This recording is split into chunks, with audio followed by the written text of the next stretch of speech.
Hi everyone. So now we are starting with a new chapter on compilers, that is syntax analysis. So now we are going to dive deep into the syntax analysis part of like compilers. So in the previous chapter we have learned deep into lexical analysis. So now we know lexical analysis in depth. Now the intention is to learn syntax analysis in depth. Okay, it's the phase number 2 in compilers. So the diagram that I've shown on the screen shows where exactly parser fits in the compiler. So we already know what a lexical analyzer does, right? It reads the source program and it generates set of tokens. So parser is a guy who asks or a requests for a token to lexical analyzer by the means of get next token. So parser is saying please give me the next token. Then lexical analyzer gives that token to the parser. Okay, so parser generates parse trees and syntax trees, and it hands it over to the rest of the front end code, which in turn generates the intermediate representation of the code. And it uses the symbol table for bookkeeping stuff. It keeps lots of information that it needs in the symbol table. So it's read and write part of it. Okay. So in the diagram, the position of the parser is made very clear. Okay. So parser obtains a string of tokens from the lexical analyzer and verifies that the string can be generated by the grammar for the source language. So parser generates the parse tree and graphically determines whether a string can be actually generated by the grammar for that language. So good compiler should assist the programmer in identifying and locating different errors. So what are the various goals for error handler in parser? So the error handler in parser have following goals. It should report the presence of errors clearly and accurately. So error handler should report the presence of errors clearly and accurately. It should also recover from the errors very quickly to be able to detect the subsequent errors. It should not happen that it just lists out one particular error and come out. But the good compiler will list all the possible errors in your program in one stretch itself. The next goal of the error handler is it should not significantly slow down the processing of your correct programs. So these are three important goals. First is it should report the errors clearly and accurately. Second point, it should recover from errors quickly enough to be able to detect the subsequent errors, and it should not significantly slow down the processing of correct programs. Clear? So then we'll discuss now about different error recovery strategies. So what are the different error recovery strategies? First is panic mode recovery. That's the first that I've listed on my screen. Panic mode recovery. So what exactly we do in panic mode recovery? Here on discovering an error, the parser discards the input symbols one at a time until one of the designated set of token is found. So it keeps on ignoring or it keeps on skipping the erroneous characters till it finds out a proper token. So these tokens are usually delimited. So these synchronizing tokens which helps in identifying a token are normally tokens such as semicolon or end of the string, which helps in identifying a token. So in panic mode recovery, correction often skips considerable amount of input without checking it for additional errors. I repeat, panic mode correction often skips considerable amount of input without even checking it for additional errors. It has the advantage of the simplicity and it can be guaranteed not to go into infinite loop. Okay, So in situations where multiple errors are not found in the same statement, this method may be quite adequate. Okay, so this method is mostly adequate when there are no multiple errors in a particular string.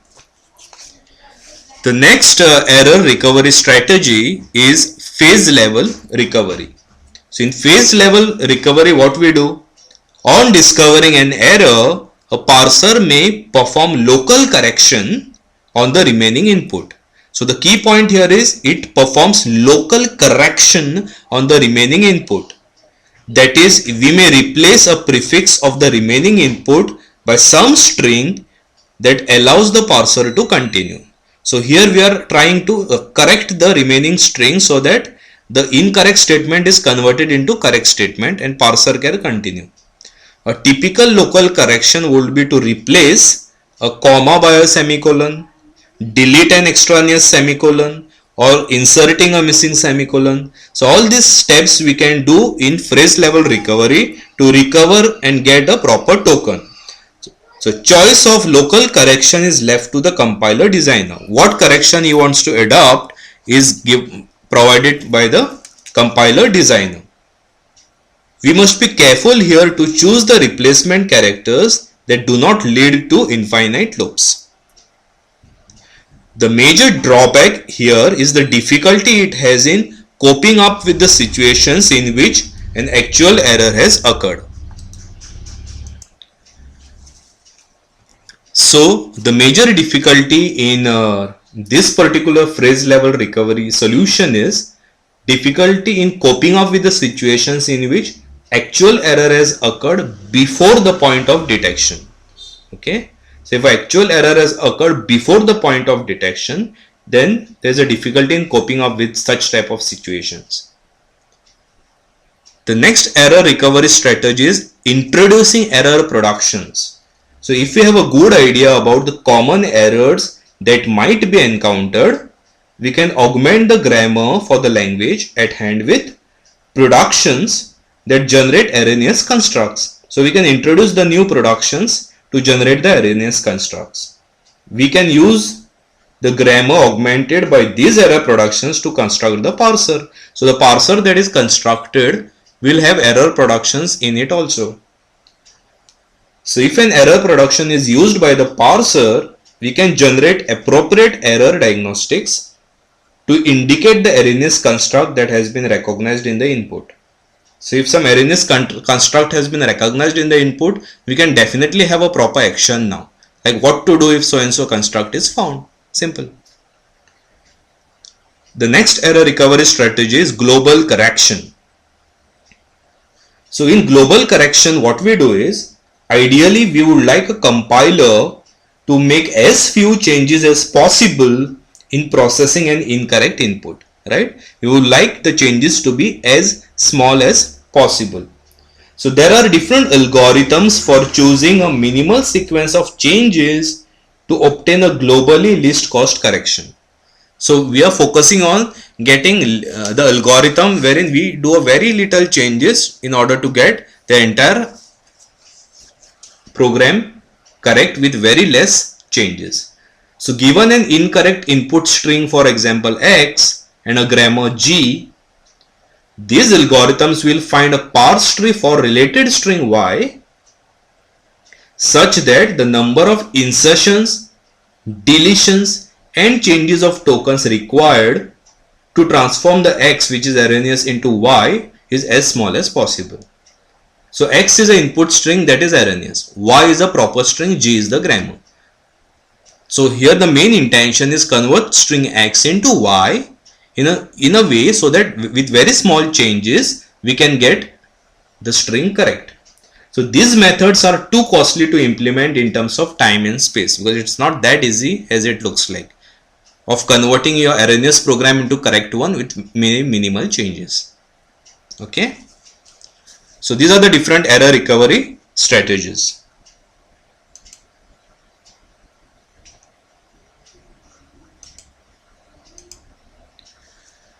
Now we'll move on to the new concept in parsers, that is context free grammars.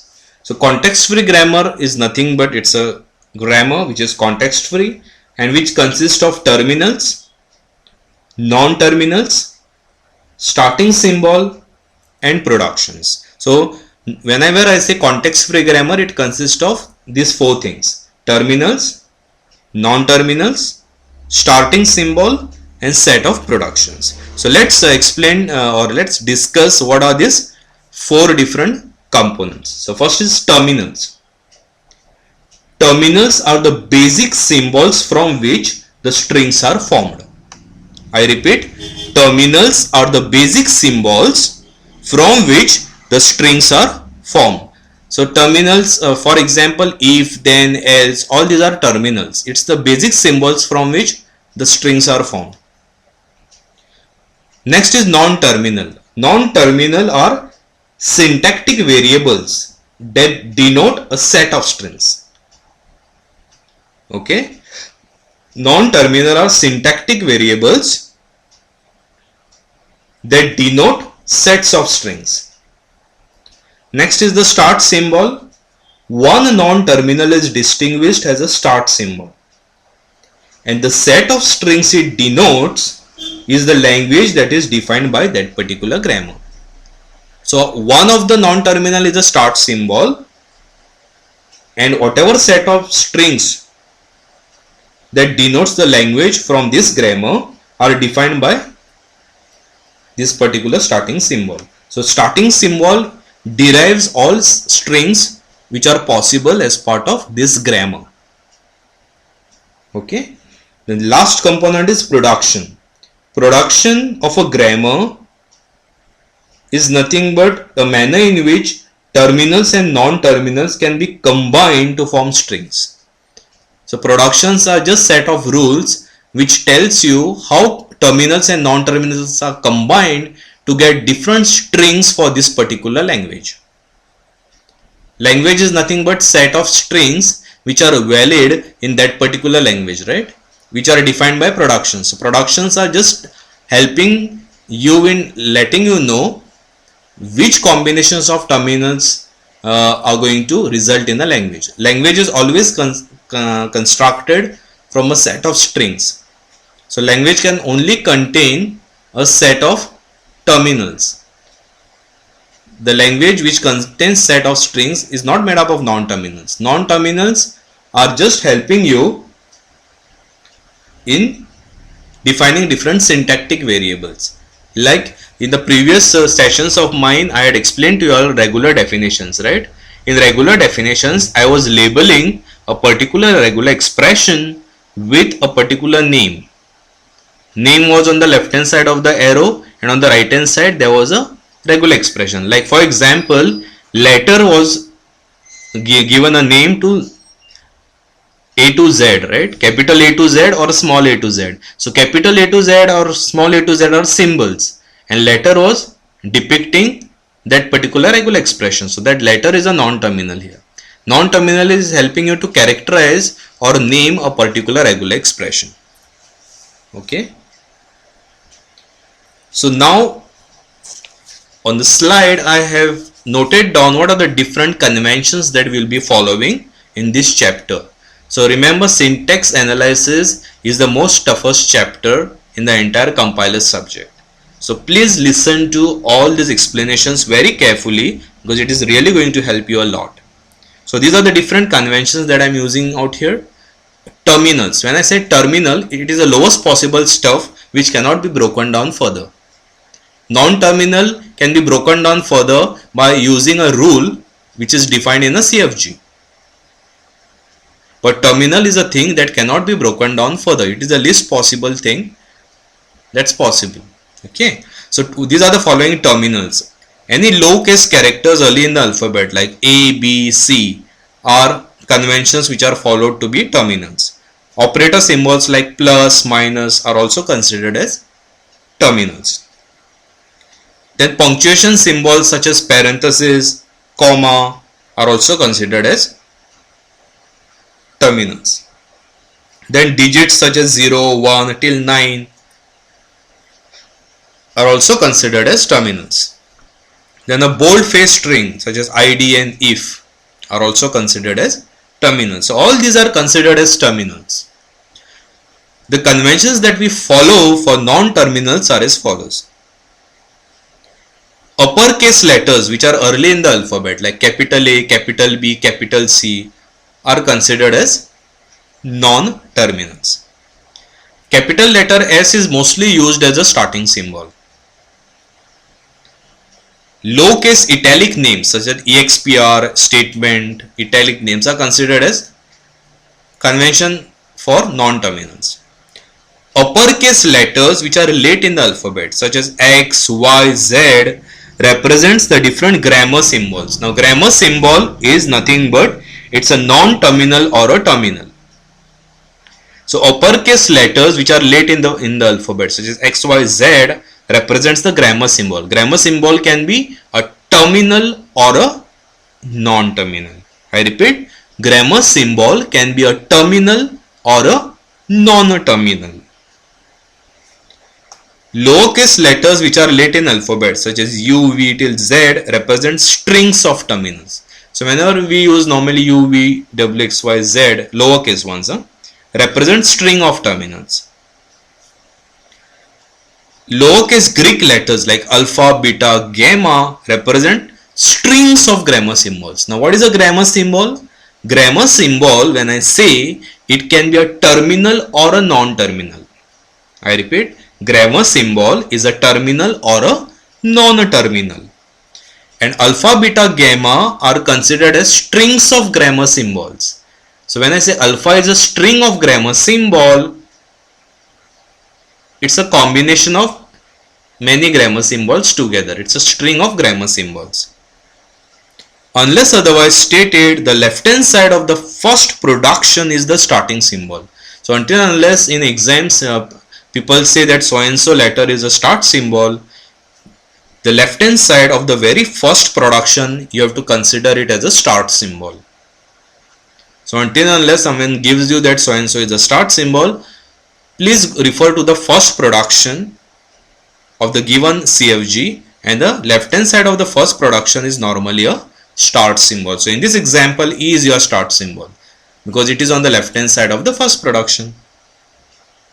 So this is a simple context free grammar example I have given. Here E derives E plus E, or E derives open bracket E close bracket, or E derives minus capital E, or E derives ID. And A derives plus or minus or multiply or divide or exponentiation.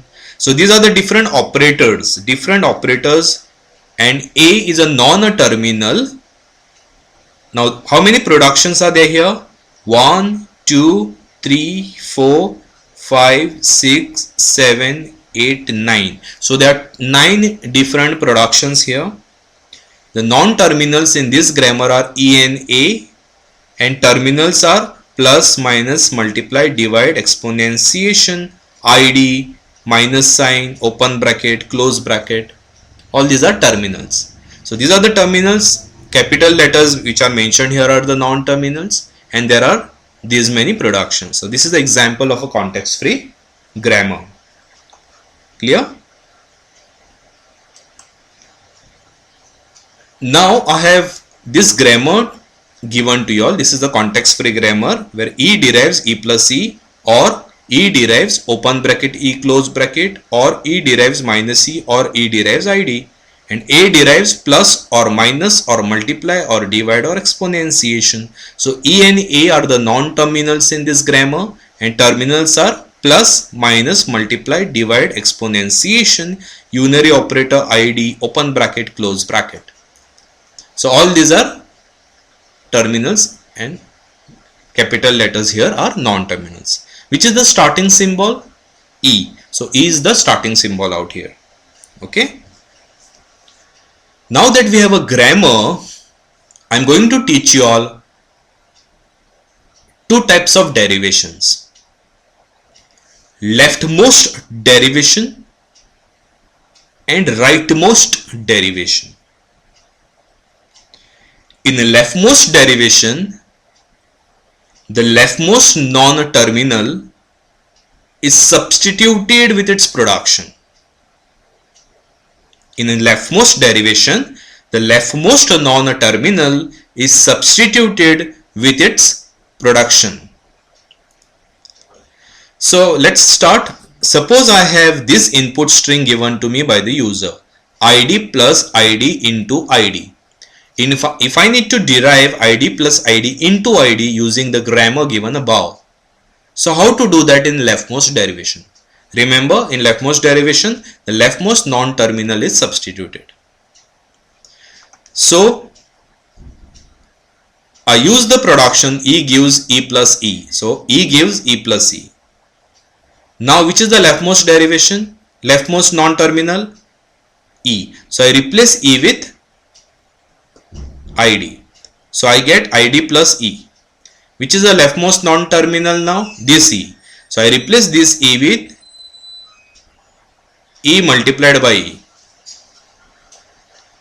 Okay. I replace E with E multiplied by E. Clear?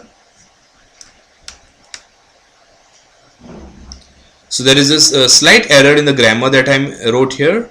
So the grammar is this one. E gives EAE. Open bracket, E close bracket. I'll just correct the grammar here. Just give me a sec. So this is the grammar. That is a corrected grammar. And let's do our leftmost derivation now. So the leftmost non-terminal is E. So I replace E with E multiplied by E. How do I get E multiplied by E? Because E gives EAE and A can be replaced with any of this. Right? So I replace E with E multiplied by E. Then leftmost non-terminal is E. I replace it with ID. Now the leftmost non-terminal is E. I replace it with ID. So I get ID plus ID into ID, which was given to me as the input. Okay. Is that clear? So I will again explain to you all the leftmost derivation, how I achieved ID plus ID into ID. So I started with E gives E plus E, because please remember A can be substituted with any of these operators. So I started with E equal to E plus E. Leftmost non-terminal was E. I substituted E with ID. So I got this. Leftmost non-terminal was this. In order to achieve this, I replaced E with E multiplied by E. Then I replaced E with ID. I replaced E with ID. So always, if you just notice, the leftmost non-terminal I have substituted with its production on the right hand side. So I get leftmost derivation. In the rightmost derivation, can you all guess what it is? I substitute the rightmost non-terminal with its production. Simple. In rightmost derivation, I substitute the rightmost non-terminal with its production. So E gives E plus E. Now this is the rightmost E. I replace E with E into E. Now this E I replace it with ID. This E I replace it with ID. This E I replace it with ID. And by this I get ID plus ID into ID. So in the rightmost derivation, I keep on substituting the rightmost non-terminal. Leftmost derivation, keep on substituting the leftmost. So this is a very simple example that I have on my screen to explain leftmost, rightmost. So you have to use the productions appropriately depending on what exactly you need. ID plus ID into ID is what that was expected. So I use the productions in a right way. Because there are many productions here, you need to use them in a right way so as to derive this. But in leftmost derivation, the leftmost non-terminal is substituted with its productions right hand side every time you process. In rightmost derivation, the rightmost non-terminal is substituted with its production every time you process. Okay. Now what is ambiguity? Ambiguity is the one in which the grammar that produces more than one parse trace for the same sentence. Then you say that it is ambiguous. You say the grammar is ambiguous when for the same input sentence it generates two different parse trees. So the compiler itself is confused regarding which particular parse tree to use. That's when the grammar becomes ambiguous. Okay. So that's what is ambiguity.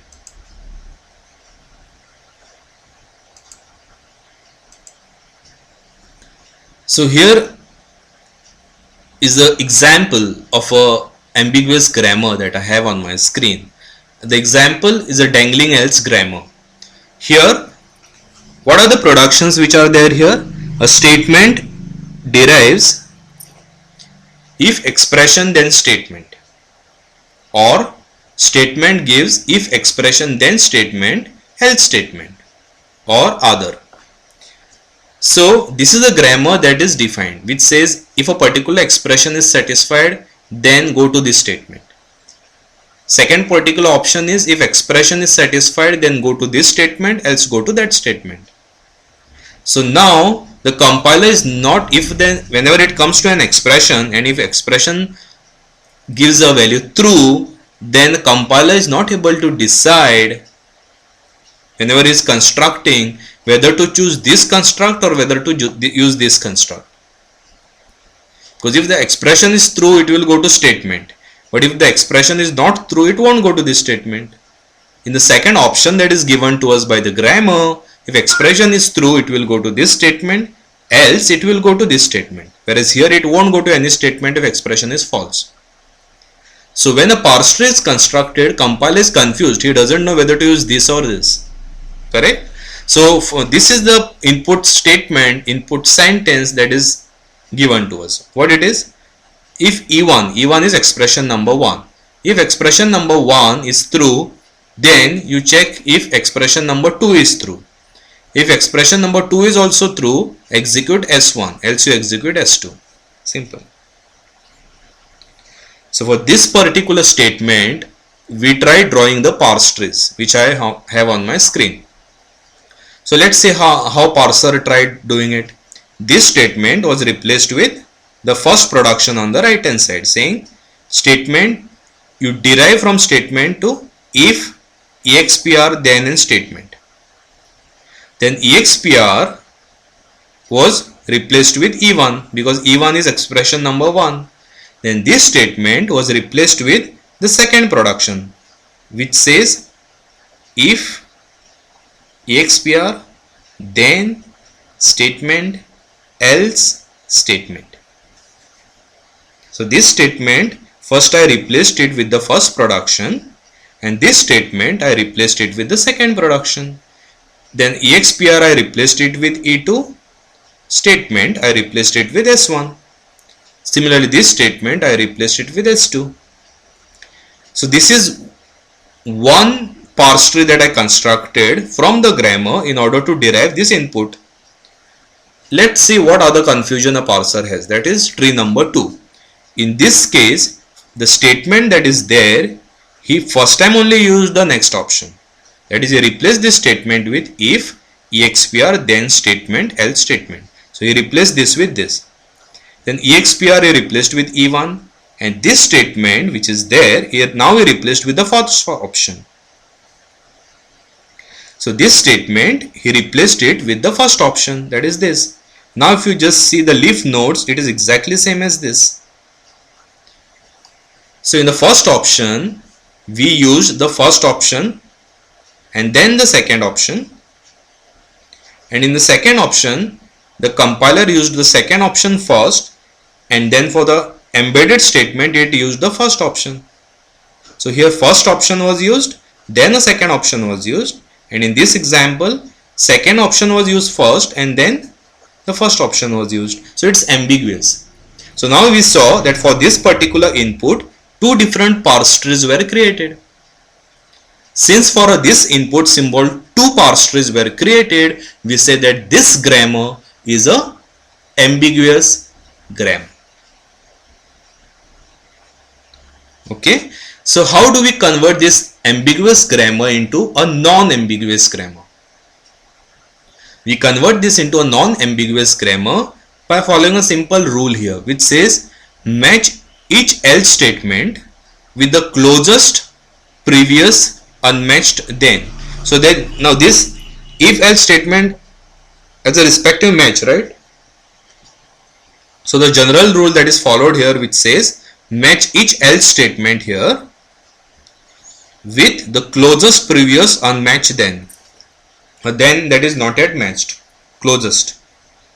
So a non-ambiguous grammar for this particular grammar is so and so. See how we have converted this ambiguous grammar into non-ambiguous grammar. So this statement can be either a match statement. Match statement is something like this, or unmatched statement. Unmatched statement is something like this. So match statement is the one which has a proper else, which is a full to if else statement. If expression is satisfied, perform this, else you perform that. So this is a full-fledged if else statement. That's why it is matched. Unmatched is one in which I define a statement only if expression is true. If the expression is false, I don't tell him what to do. That is unmatched. So this statement can be either a matched or unmatched. So in the match statement, what is a match statement? Match statement is something that is fully qualified. Which says if expression is satisfied, then you can have a nested match statement again, else a nested match statement again. Okay. And what is the unmatched statement? Unmatched statement, that is one which is not matched. So the first option over here is unmatched, because it doesn't tell me if the expression is false what to do. That's why it is unmatched. So unmatched statement is the very first option as it is, or if expression is satisfied, then execute a match statement, else unmatched statement. Then it goes to a category of unmatched. So using this rule, that match the else to the closest unprocessed then or unmatched then, I have converted ambiguous into unambiguous. Okay.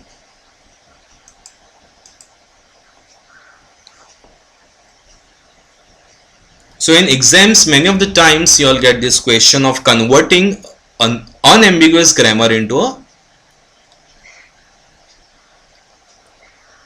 ambiguous grammar into non-ambiguous grammar. So many of the times ambiguous grammar is given to you all and you are asked to convert that into a non-ambiguous grammar. So given this example, can you all tell me whether this is ambiguous or non-ambiguous? This is the grammar that I have given you all. E gives E plus E, or E minus E, or E multiplied by E, or E divided by E, or E exponentiation E, or open bracket E close bracket, or A. So this is a grammar that I have given to you. Think over it and tell me whether this is ambiguous or unambiguous.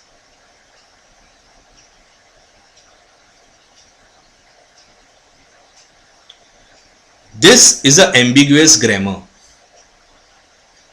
This is an ambiguous grammar, because when E is encountered in a leftmost derivation or a rightmost derivation, there are different options that I can replace it with. I can replace E with E plus E, or E minus E, or E multiplied by E, or E divided by E, or E exponentiation E. So E, I can replace it with different possible productions. Again, the very important point is E is on the left hand side of an operator and right hand side of operator. So it's ambiguous. I don't know which E to replace. Whether I replace E on the left hand side or E on the right hand side. So it's definitely an ambiguous grammar. So how to convert it into a non-ambiguous grammar? Converting ambiguous to non-ambiguous grammar is very simple. I'll teach you all that. So first step in converting a ambiguous into non-ambiguous grammar is order the operators in decreasing precedence. I repeat, order the operators in decreasing precedence. So of all these operators, exponentiation is having the highest priority. It is having the highest precedence. Then comes multiply and divide.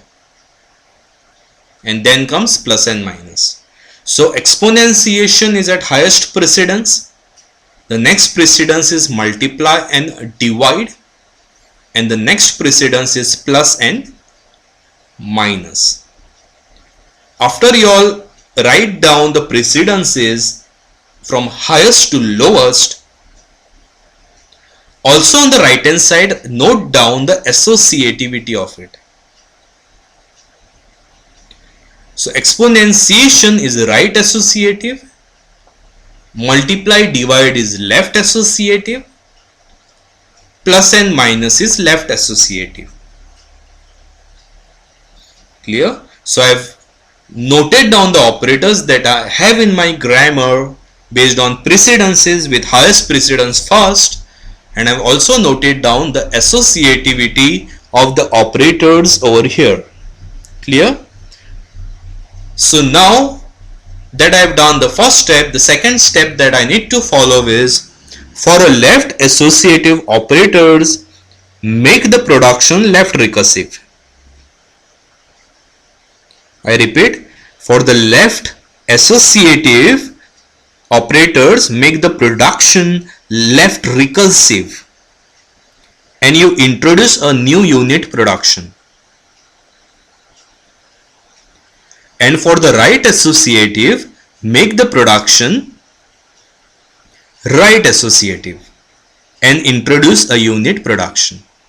I repeat, for a left associative operators, make a production left recursive and make or introduce a unit production. And for a right associative, make a production right recursive and introduce a unit production. So for left associative, left recursive, right associative, right recursive. Simple. Clear? So I'll explain to you all how to convert this into this now. So whenever you're writing your productions, I start always opposite. So these are ambiguous productions. All these are ambiguous. But open bracket, E, close bracket and A are not ambiguous productions. So these two productions are non-ambiguous because it doesn't have any ambiguity in it. Here we don't know whether to expand this E or that E. That's why it is ambiguous. But here these are not ambiguous. That's why introduce a new symbol here, M, and let M derive these two productions. Introduce a new non-terminal called M and let M derive these two productions. So I have this. Now which is the operator which is of highest precedence? Exponentiation. So let's tackle that now. Exponentiation is right associative. So what I need to do is I need to make the grammar or a production right recursive. So introduce a new non-terminal called F and make it right recursive, meaning keep it on the right hand side of the operator. So if you just notice carefully, this F that I have introduced is on the right hand side of exponentiation sign, and on the left hand side keep our existing grammar symbol, that is M. And also the rule says introduce a unit production, that's why it is or M. It has told if it is right associative, make it right recursive. If it is left associative, make it left recursive, and also introduce a new unique production. So I have introduced a new F here, and since exponentiation is a right recursive, right associative, I have made the grammar right recursive. That's why this F is on the right hand side of the exponentiation sign. So on the left hand side, you just copy what's below or that, because this is a unit production.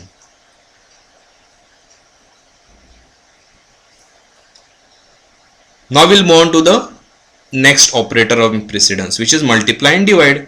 Multiply and divide are left associative. So let's make it left recursive and let's introduce a unit production.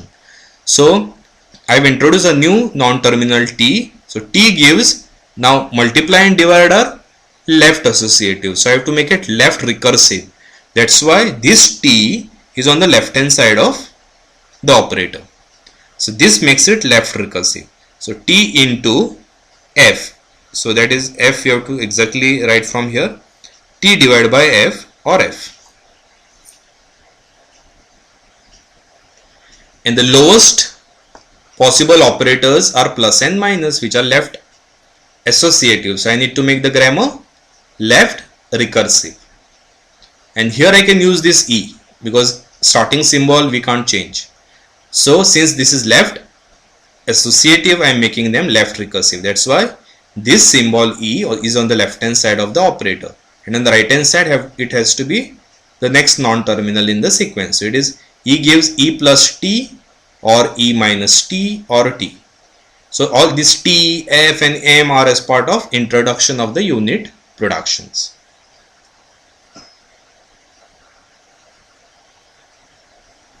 So I have explained here how to convert an ambiguous grammar into a non-ambiguous grammar. Now this is a non-ambiguous grammar, but this is definitely ambiguous grammar because I don't know whether to expand this E or that E. That's why this is ambiguous, and then convert this ambiguous into non-ambiguous. How to go about doing that? First point, order the operators in decreasing level of precedence. So exponentiation is highest precedence and it is right associative. Next comes multiply and divide, which is left associative. Next comes plus and minus, which is left associative. Now when you are writing a grammar, I always go bottom up. So there are two productions which are not ambiguous. So I introduce a new non-terminal M, and from that I deduce these two productions. Then comes the exponentiation sign because it is the highest precedence. Since it is right associative, I make the grammar right recursive and I introduce a new unit production. So F gives, write the exponentiation sign and write this F on the right hand side of it because I want to convert it into right recursive. So on the right hand side of the operator, you write this F, and on the left hand side just copy this particular non-terminal which is defined below. So it is M or M. Next comes multiply and divide. Since multiply and divide are left associative, I need to make the grammar left recursive. So on the left hand side of multiply and divide, you write the T, and on the right hand side it has to be the symbol down. So it is F, and it is F. Similarly, plus and minus are the lowest possible operators in precedence and it is left associative. So I make the grammar left recursive. Since I can't change the starting symbol, E gives E plus T or E minus T or T. So on the left hand side of plus, left hand side of minus, I have this E, and on the right hand side I am including the non-terminal which is exactly one level below, T, T and T. It's very simple. So using this, I convert a non-ambiguous grammar into a non-ambiguous grammar. I convert an ambiguous grammar into non-ambiguous grammar by first ordering the operators, having their associativity in place, and if it is left associative, I make the grammar left recursive. Left recursive meaning leftmost non-terminal is this guy. So with this is left recursive. This is left recursive and this is right recursive, the rightmost non-terminal. Clear?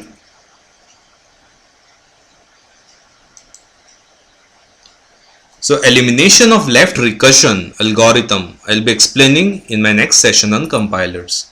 Thank you.